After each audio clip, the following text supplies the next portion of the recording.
কে শুনে কার কথা? লক্ষ লক্ষ টাকা কোথায় যায়? কে কাচ্ছে ফুলবাড়িয়া বাজারে কমিশনের টাকা? দেখেন ফুলবাড়িয়া বাজারের যে মেন প্রবেশ পথ, সেই প্রবেশ পথের অর্থাৎ রাস্তার যদি অবস্থা হয়, দেখেন এদিকে যদি এই অবস্থা হয় ফুলবাড়িয়া বাজারের মেন প্রবেশ পথের, তাহলে টোটাল বাজারের রাস্তাঘাটের কি অবস্থা? দেখেন এখানে যেন একেবারে মাগুরের খামার। প্রিয় দর্শক, আসসালামু আলাইকুম। আমি দাঁড়িয়ে আছি গাজীপুরের বিখ্যাত যে হাট রয়েছে ফুলবাড়ি হাট। সেই ফুলবাড়ি হাটের মাছ বরাবর যে একটি রাস্তা রয়েছে, অর্থাৎ মূল যে প্রবেশ পথ, সেই প্রবেশ পথে আমরা দাঁড়িয়ে আছি। তো সেই প্রবেশ পথের যে অবস্থা, অর্থাৎ রাস্তার যে অবস্থা, সেই রাস্তাগুলো আপনার না দেখলে বুঝতে পারবেন না। দেখেন কি অবস্থা, এখান দিয়ে মানুষ আসার কোনো সুযোগ নাই।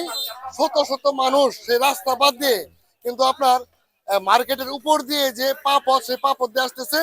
তো এখানে গাড়িগুলা কিন্তু যাচ্ছে, তো এগুলো আসলে রিস্ক নিয়েই যাচ্ছে। আমরা কিন্তু জানি যে এই ফুলবাড়িয়া হাট 70 থেকে 80 লক্ষ টাকা প্রতি বছর ডাক হয়, এবং ভ্যাট ট্যাক্স মিলিয়ে প্রায় কোটি টাকা মূল্যের এই হাট। এই কোটি টাকা মূল্যের হাট থেকে 20 থেকে 30% টাকা এই বাজার উন্নয়নে ব্যয় করার কথা, কিন্তু তা না করে সেই টাকা যাচ্ছে কোথায়? কে খাচ্ছে? কেন উন্নয়ন হচ্ছে না? আজকে এই রাস্তার অবস্থা দেখে প্রশ্নবিদ্ধ আমাদের এই সমাজ, আমাদের এই সমাজ ব্যবস্থা। ইউনিয়ন পরিষদ তথা কালিয়াকৈর উপজেলা প্রশাসন, এই রাস্তা কি তাদের নজরে আসতেছে না?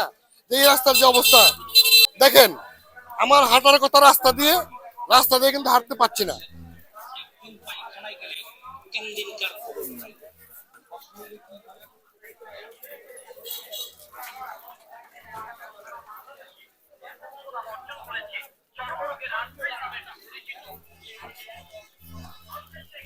এটা কিন্তু ফুলবাড়িয়া বাজারে প্রবেশ করার মূল রাস্তা।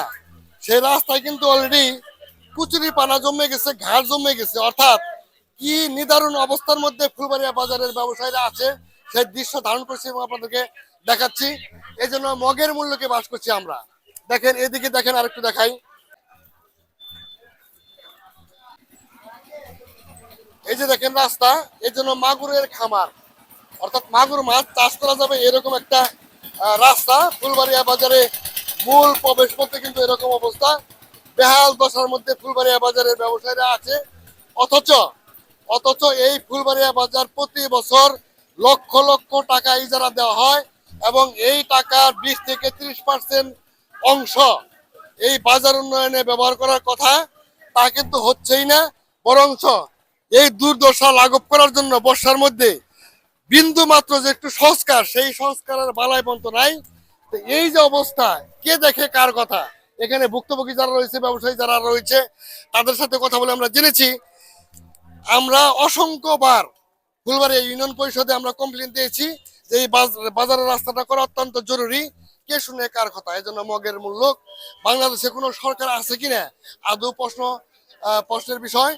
তো আমরা পরিশেষে তথাপি এই ভাঙ্গা রাস্তা থেকে ফুলবাড়িয়া বাজারের সকলকে শুভেচ্ছা জানিয়ে, ধন্যবাদ জানিয়ে আজকের মতো বিদায় নিচ্ছি।